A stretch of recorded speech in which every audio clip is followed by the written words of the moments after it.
Cordiais saudações, pessoal. Meu nome é Jefferson, técnico da Máxima Systec. O aparelho em questão é um Redmi Note 7. E o que o cliente fala a respeito do aparelho, o que ocorreu?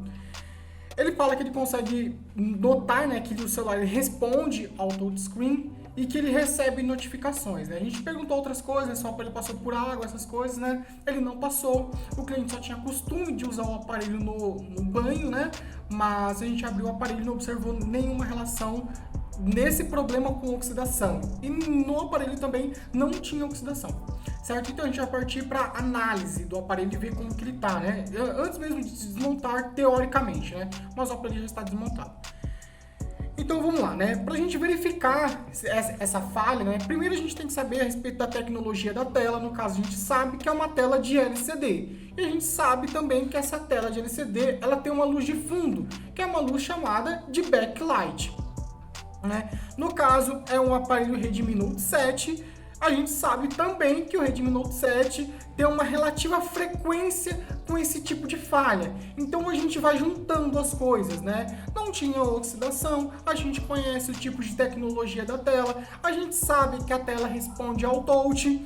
Então só falta mais uma coisa aqui para a gente verificar o que a gente acha que é, certo? Então como a gente faz? Então a gente liga o aparelho.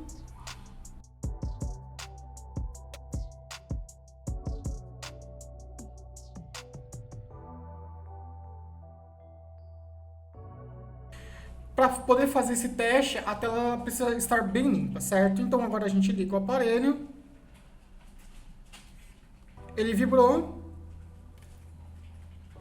Então com a tela bem limpa, dá para perceber, né, o Redmi ali no fundo. Mas o melhor é pegar uma lanterna, né? Então utiliza uma lanterna e mira ali na tela do celular e dá para ver, né? Dá para ver lá a MIUI no fundo, certo?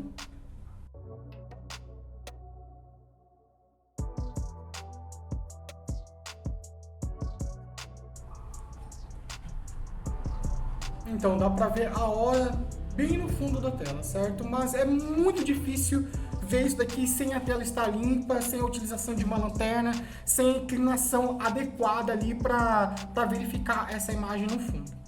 Então a gente relacionou tudo o que o cliente falou, mais a nossa experiência e o entendimento, né, do assunto, no caso do circuito do backlight, a gente já determinou que provavelmente a gente tinha uma falha de backlight. Então o que faltava saber? Se era uma falha no circuito, ou uma falha na tela, ou um problema ali de oxidação na placa. Então não é um problema de oxidação na placa, né? Não é um problema na tela, então tem que ser o circuito. É o circuito do backlight, né? É basicamente esse daqui. Então a gente vai partir para a inspeção visual da placa para a gente ver como que ela tá.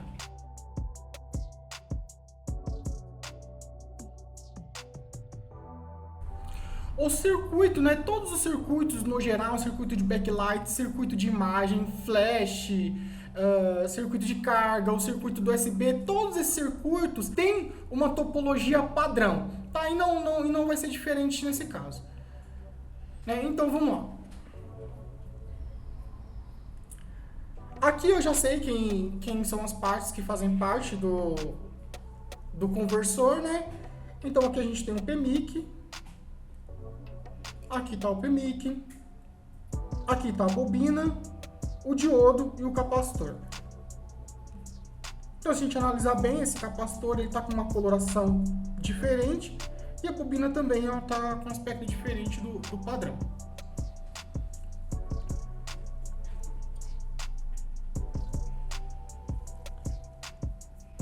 E aqui está. No caso, esse capacitor está trincado. A possibilidade desse capacitor funcionar trincado ele é zero. Esse capacitor ele não funciona. Certo? E sem esse capacitor não tem backlight.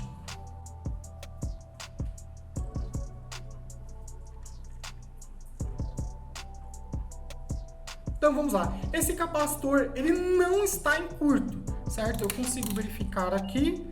Está na escala de continuidade, 1 multímetro. Então aqui seria um curto, certo? E se a gente verificar aqui, não tem curto.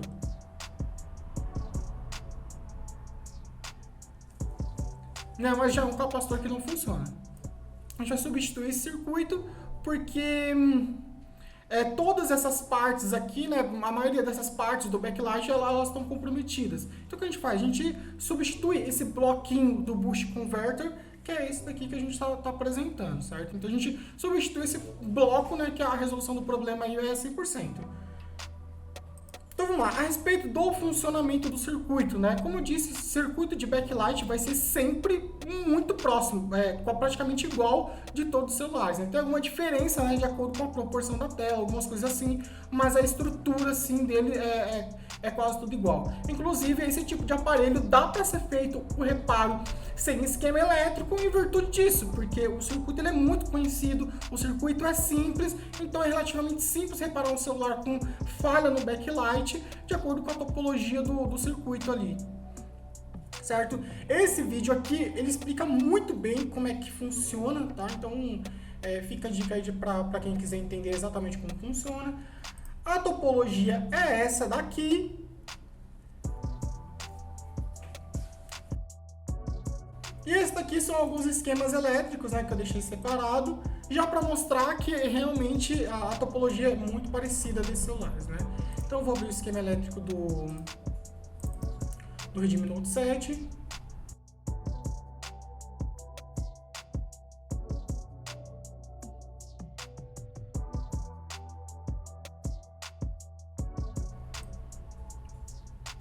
Então a gente analisou a placa.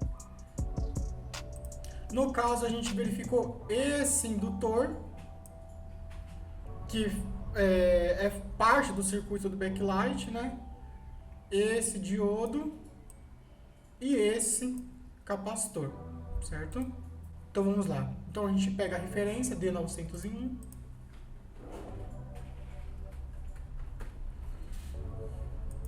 E pesquisa.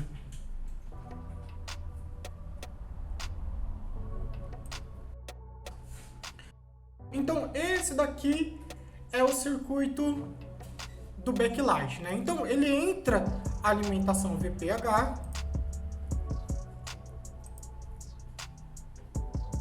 né? Ele faz esse caminho aqui, ele passa por um filtro. Não, esse daqui já é um indutor, né? Esse daqui já o próprio indutor ali do chaveamento, né, que vai auxiliar no processo ali, que faz parte do princípio. Então, esse daqui, né, é um indutor, por exemplo, que a gente vai substituir. E a gente já vai explicar por que a gente vai substituir esse indutor, né? Esse daqui é o diodo, né, o D901, que a gente verificou. E esse daqui é o capacitor. Esse aqui é o capacitor que a gente verificou que ele está trincado. Então, esses são os principais elementos do circuito. E se a gente prestar bastante atenção, né, é a mesma coisa para os outros aparelhos. Exatamente a mesma coisa. Tá? Então, são esses daqui os principais elementos. Se a gente olhar nos outros esquemas elétricos,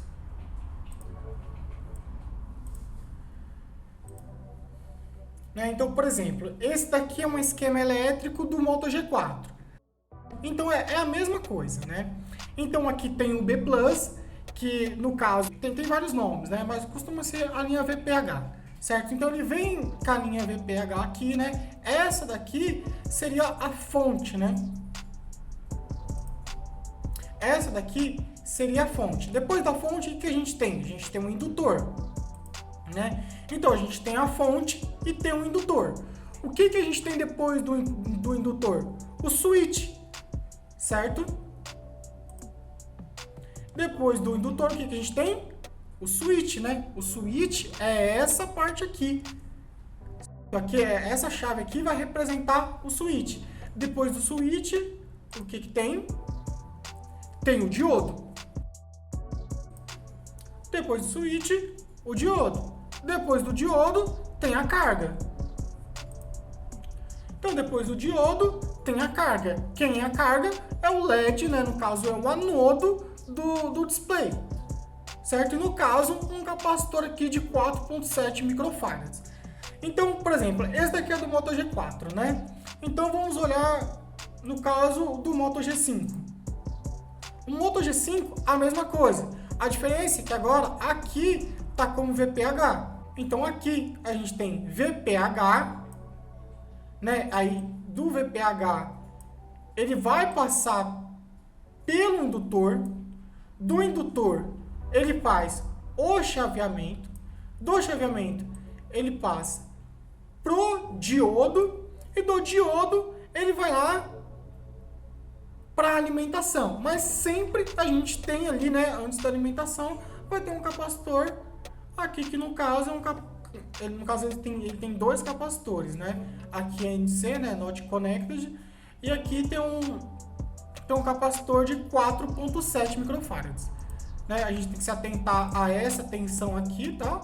A gente pode verificar que, por exemplo, é um capacitor ali para 35 volts. Essa linha não chega a 35 volts, mas o capacitor é para 35. Essa linha é mais ou menos 20, 18, 22 volts. Né? Então não pode ser qualquer capacitor de 4.7. Porque se colocar qualquer capacitor de 4.7, por exemplo, e a tensão de trabalho dele for para 10 volts, e você colocar aqui, vai ocorrer a falha. Esse capacitor ele vai entrar em curto em pouquíssimo tempo. Isso eu digo porque eu já cometi um erro. Eu coloquei um capacitor e eu não me atentei ao fato da tensão de trabalho, e foi questão de um dia, né? No período de teste mesmo, ele já falhou. Aí eu fui fazer a análise e descobri o que é. Né? Então são esses os elementos. A gente pode usar, nem precisa de uma placa do Redmi Note 7 para fazer esse reparo, né? A gente pode pegar qualquer celular que tenha uma estrutura parecida. Qual é o circuito que a gente vai pegar ali? De qual esquema, de qual placa? A gente vai pegar o do Moto G5. Né? Esse daqui mesmo, né? Já é o esquema elétrico do Moto G5, né? Então a gente vai ter um indutor que a gente vai substituir.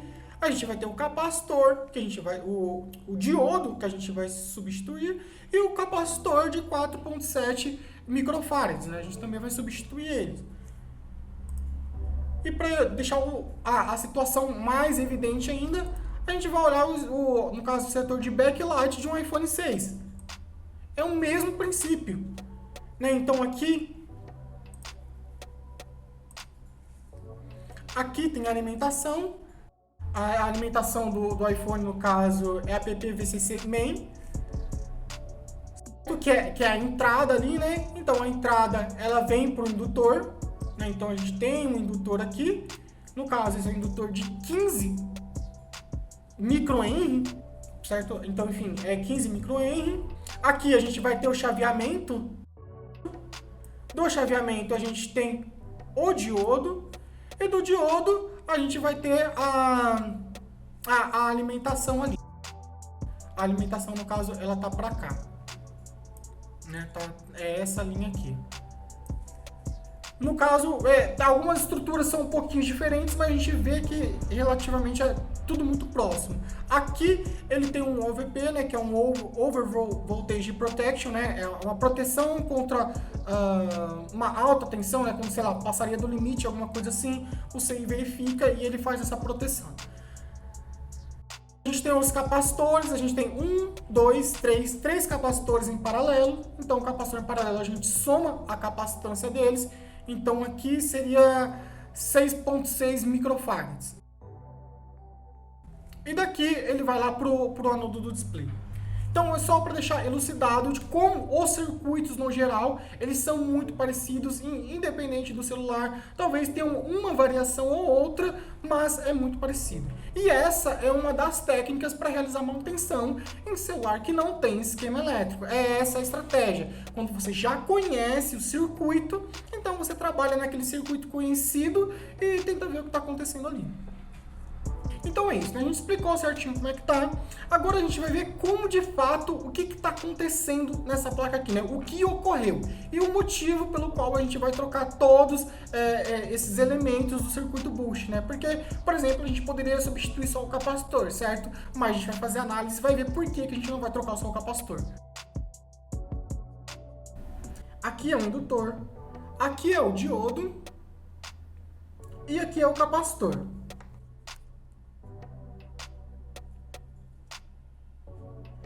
A gente já verificou, no caso, o capacitor ele não está em curto, mas ele está trincado. Então a gente precisa substituir ele. Ele está com as propriedades dele, né? Não tem um curto, por exemplo, no diodo, né? Ele está conduzido somente no sentido, ele está conduzindo somente no sentido, né? Então, teoricamente, estaria tudo certo com ele. Mas o indutor é um fio enrolado, certo? Então, vamos dizer assim, se ele é um fio enrolado, ele tem que ter uma continuidade nessa ligação dele, né? Nesse fio, vamos dizer assim, né? Então, quando a gente coloca aqui, né, no pad do indutor e do outro lado, um multímetro não apita, né? Um multímetro não apita. Porque esse indutor, internamente, ele está aberto. Esse indutor, internamente, ele abriu. Então, o que provavelmente ocorreu aqui, né? O que pode ter ocorrido aqui? O que pode ter ocorrido, então, é o seguinte, né? Quem é o capacitor? O capacitor é esse daqui, né? Do Redmi Note 7. É exatamente esse daqui. Então, pode ser que o que ocorreu aqui? Que esse capacitor, ele entrou em curto, né? E se ele entra em curto,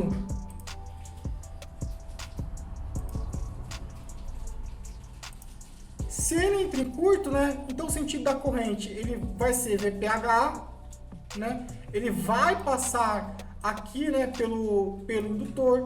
Do indutor, ele vai passar pelo diodo, né? E do diodo, ele vai passar aqui no capacitor e do capacitor vai para a terra. Então, esse capacitor aqui, ele virou uma carga. Ele ficou com uma resistência muito baixa, alguma coisa assim. Então, o que aconteceu? A corrente nesse circuito aqui, aqui, né? Então, o sentido, né, da corrente ficou isso daqui, né? Então, a corrente nesse circuito aqui, ela ficou muito alta. E o que ocorreu? O rompimento do indutor. Então, é esse o motivo pelo qual a gente vai substituir o indutor. Além dele estar rompido, né, numa situação que ele não rompe, por exemplo, você satura ele, ele, no caso, passa uma corrente ali pela qual ele não foi, né, ele não foi projetado para ser passada essa corrente ali. Então, esse indutor, ele perde as propriedades dele. Então, por isso, uma forma mais segura, né, de você fazer a manutenção no aparelho é você substituir esse indutor em decorrência do que ocorreu no circuito, né? Então, para verificar a condição dele ali, talvez teria que remover da placa, verificar como é que tá, enfim, isso não costuma valer muito a pena. Então, já se faz o quê? Troca, no caso, o indutor, o diodo e o capacitor, né, que está bem evidente. Mas no nosso caso tá evidente, assim, tá muito evidente que o indutor ele tá danificado porque ele abriu, o capacitor ele tá trincado, né? Então a gente pegou no visual, o diodo ele teoricamente estaria ok, mas eu vou trocar o circuito inteiro porque eu não quero ter problema em relação a esse diodo aqui em decorrência da falha que ocorreu nesse aparelho. No caso, ele não está mais em curto. Por quê? Provavelmente esse capacitor aqui, em um certo momento, ele estava em curto, certo? Quando ele estava em curto, então assim a gente tinha, vamos dizer assim, uma saturação de corrente. Agora, como ele não está mais em curto, ele rompeu, ele está trincado, né? Não tem mais condução de corrente aqui, então a gente não verifica mais curto no circuito, certo? Então a gente vai fazer a substituição. A gente tem que se atentar que, por exemplo, o indutor ele tem posição.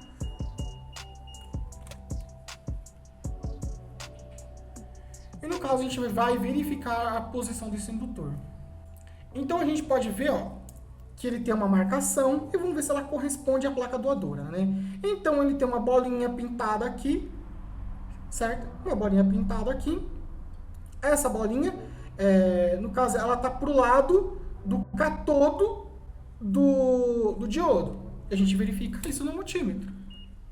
A gente verifica a continuidade. Então, a gente tem aqui um lado do indutor, né? o outro lado do diodo. Então ele tem continuidade.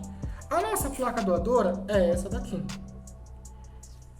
A gente tem uma bolinha também. Essa bolinha a gente vai verificar a continuidade com o catodo do diodo. A mesma coisa, então a gente vai obedecer esse padrão. No caso da placa doadora, quem são os elementos da placa doadora? Os elementos são, no caso, é esse indutor, esse diodo e esse capacitor, né? Só vou verificar o capacitor mais uma vez. Não, provavelmente é esse capacitor aqui, porque esse capacitor é o que sai, certo? É o que sai do diodo e ele fica lá em paralelo com a linha.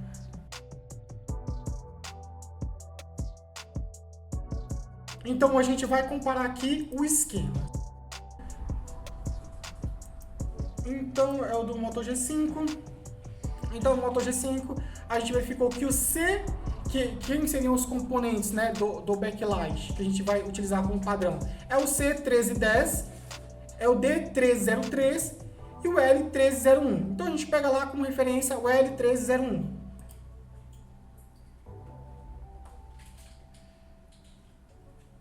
Então aqui a gente tem ó, o L1301. L1301. Quem é o outro elemento? É o D1303. O outro elemento. E o último, né? É o capacitor C1310. Tá aqui o C1310. Então a gente pode ver, por exemplo, que ele é de 4.7 e aqui a gente tem de 4.7. Então são esses três elementos. Como a gente pode ver, né, o capacitor que eu tinha me referido no primeiro momento lá, eu achei que era esse daqui, que era o C1311, a gente pode ver que ele é da linha VPH. C1311, da linha VPH, né? O circuito ele é característico, né, da forma como a gente olha ele ali, dá para ver pelas linhas quem é quem. A gente se atenta à posição, então, novamente, essa posição aqui, onde está a bolinha, ela está juntamente com o catodo do diodo, certo?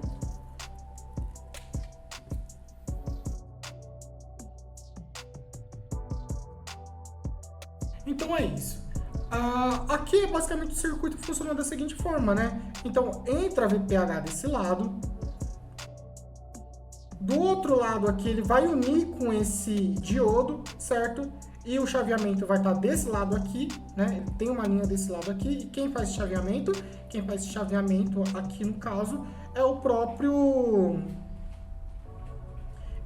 CI ali, né? O próprio PMI lá, né? O PMIC do aparelho. E aqui ele sai, né? Ele sai desse lado aqui, juntamente com o diodo, né? Para formar o backlight.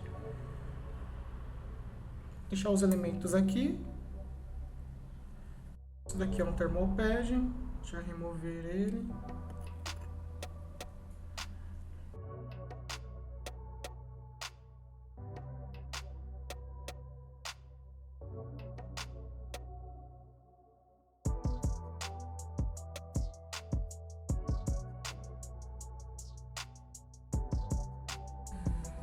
Então, esse daqui é o capacitor que estava no aparelho, e a gente pode ver que ele está trincado, né? Esse aqui já não tem mais condições.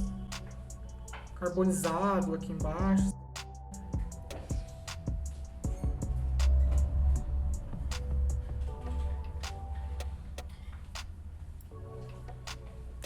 E o indutor, ele está rompido, né? Porque a gente deveria observar uma continuidade aqui, a gente não observa com o multímetro. Então, quando a gente coloca o multímetro, ó, isso é continuidade.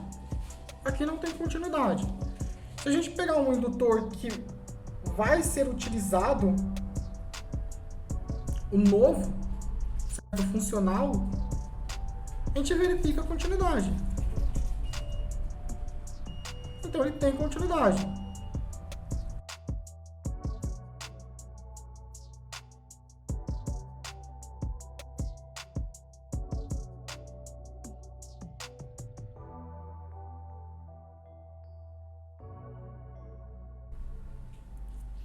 Aqui, como informado, a gente raspou o indutor, né, para ver se verificava se ele estava rompido por cima, né?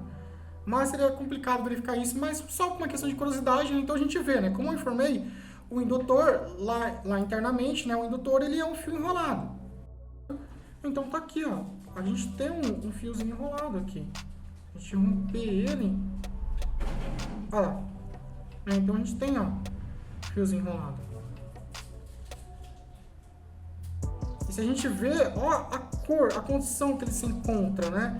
Essa coloração aqui, escura, isso daqui, ele tem uma espécie de esmalte por cima, né, do fio, né? Porque como ele está enrolado um no outro, ele não pode encostar aqui, né? Não pode ter o contato elétrico.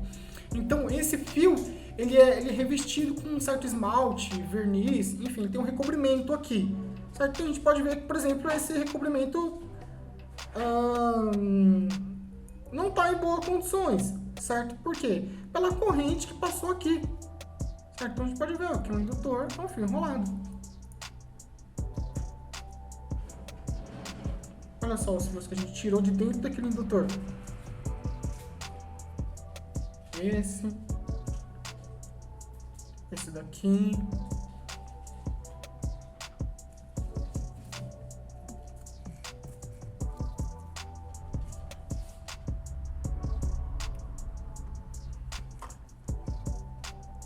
E esse daqui.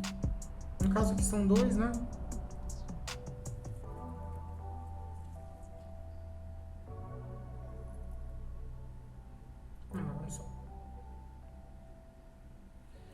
Enfim, né? Então a gente vê que tem até um certo comprimento, né? Que vai ser a propriedade ali que vai dar a indutância dele. Então é isso, só foi por uma questão de curiosidade. Então agora a gente substitui o circuito novo.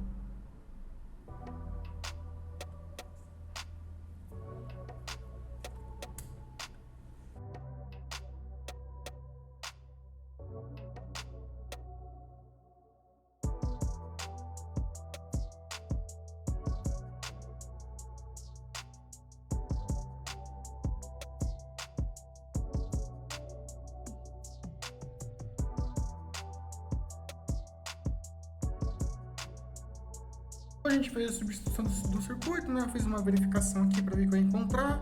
Então aqui, teoricamente, né, já é para funcionar a questão da imagem perfeitamente, é para ter brilho, não ter nenhuma questão relacionada. Uma observação, o display ele pode estar danificado? Pode estar danificado, tá? Mas uma sequência de erros, ela é pouco frequente, né? Eventos, esse tipo de eventos, né, de mesmo temas consecutivos, eles são pouco frequentes, então a gente praticamente nem considera isso, porque é improvável.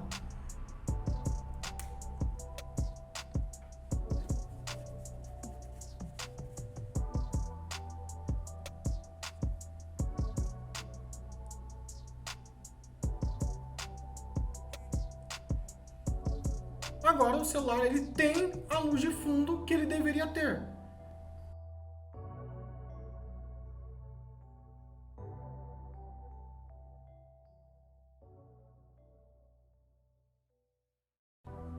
E a gente pode ver que ele regula o brilho, né, normalmente. Não tem sequela, não tem nenhum problema relacionado à advertência, não tem nenhuma observação em relação ao reparo que foi feito. Vamos lá. A respeito do processo de manutenção, o processo de manutenção sempre vai ser assim. A gente vai questionar o cliente, né? Tudo o que ocorreu sobre o aparelho, né? Porque esse é nosso dever, né? A gente precisa questionar ele como se fosse uma consulta médica para entender tudo o que ocorreu ali com o aparelho. E o uso, né? As informações que o cliente vai passar a respeito do que ocorria com o aparelho, essas informações elas vão ajudar a gente a decifrar ali o que aconteceu, né? O que eu costumo informar é que o trabalho de manutenção ali, ele é investigativo, né? E quanto mais informações a gente tiver sobre o caso, maior a nossa capacidade, né, de interpretação do que realmente está acontecendo. Então a gente coletou as informações, né, o que a gente informou, a gente já sabe como o circuito funciona, então bastou fazer alguns testes, né? E o teste básico, né, foi o da iluminação da tela, né? Então a gente limpou ali a tela do celular, iluminou ela, e quando iluminou ela a gente viu que tinha a imagem do celular. Por quê? Porque era uma tela LCD, tá? Uma tela AMOLED, Supra AMOLED já tem um circuito distinto, não tem o mesmo funcionamento. Então a gente já sabia ali o que ocorria, né? Então já foi para análise, né? A gente fez as perguntas padrões, porque isso é protocolo, né? A gente pergunta se o celular foi molhado, queda alta, né? Teve alguma queda brusca do aparelho. Enfim, são essas questões aí que a maioria dos nossos clientes já sabe, porque a gente sempre questiona, né? São questões que fazem, né? São questões que estão ali dentro do protocolo na questão de atendimento. A respeito do circuito, o circuito também a gente já conhece, certo? Isso é muito bom para o técnico do dia a dia, assim, né? Porque nem todo celular tem esquema elétrico, né? Por exemplo, a gente tem um vídeo do Poco X3 Pro, né? Que a gente encontrou um curto sem esquema elétrico. Aí uma das pessoas pergunta, como você encontrou o curto? Como você fez a manutenção sem um esquema elétrico? A gente parte de princípios, certo? A gente sempre vai partir de princípios para realizar a manutenção, né? A manutenção não necessariamente você precisa ter o melhor esquema, não necessariamente você precisa ter um mundo de informação, você precisa, né, ter princípios básicos ali, e com esses princípios básicos você tem várias soluções para aquilo dali. Basta você encontrar uma solução que se encaixe no seu perfil, uma solução que se encaixe na sua condição ali de manutenção, né? Às vezes você não tem uma câmera termográfica, né? Às vezes não tem um vozinho, enfim, aí você usa os princípios e cria uma solução para aquilo, né? No caso aqui a gente tem câmera termográfica, tem multímetro, né? Conhece aí como funciona o circuito, consegue detectar. Aqui no caso, por exemplo, a gente consegue detectar quem são os componentes do backlight só olhando, né? A gente não precisa necessariamente abrir o esquema elétrico, certo? Por quê? Porque a gente já conhece, já fez muito essa manutenção, já deu uma estudada no circuito, então a gente já sabe como é que é. Então, por exemplo, para um backlight, praticamente a gente não precisa de esquema elétrico para realizar esse tipo de manutenção, certo? Então a gente viu ali, pegou de uma placa doadora os componentes e fez a substituição, e o aparelho está aqui na questão de imagem, né? Está funcionando perfeitamente, né? Então é isso. Em primeiro momento, a gente pode considerar que o reparo foi um sucesso. O celular está pronto? Não. O celular não está pronto. Vai ser trocado pasta térmica, vai ser recolocado o thermal pad, o celular vai ser limpado, vai passar por checklist, precisa colar, pro seu tempo. Enfim, ainda tem muitos processos, né? A manutenção ela começa lá no atendimento, né? No atendimento a gente faz o checklist de entrada, do checklist de entrada a gente faz a análise aqui, faz a manutenção, depois da manutenção vai para finalização de placa, checklist de saída, teste e montagem, né? Aí depois tem checklist novamente, que é um checklist cosmético, né, para saber se o alto-falante está limpo, a gradinha, por exemplo, aqui a gente verifica, né, se a gente vai entregar o celular com o alto-falante limpo, né, com essa gradinha do alto-falante limpo. No caso ela não tá, a gente vai limpar, porque faz parte do protocolo, né? Aqui as saídas do alto-falante aqui de baixo, né, que é do Viva Voz, também estão bem sujas, né? O conector provavelmente também deve estar sujo. Então a gente limpa, né, que é para entregar como se fosse novo de novo. É essa a ideia. Certo? Então a respeito do processo é isso. Espero que tenham gostado. A gente mudou algumas câmeras aqui, a gente está num processo ainda de fazer umas filmagens diferentes, né, com a imagem aqui da bancada, né, explicando o que de fato ocorre, né, nessas situações. Espero que tenham gostado. Quem quiser dar alguma dica a respeito de filmagem, de ângulo de câmera, coloca aí, porque vai ajudar nessa evolução. Então, muito obrigado, Gabriel, tá, por ter confiado na gente, ter deixado seu aparelho com a gente. E é isso, a solução existe.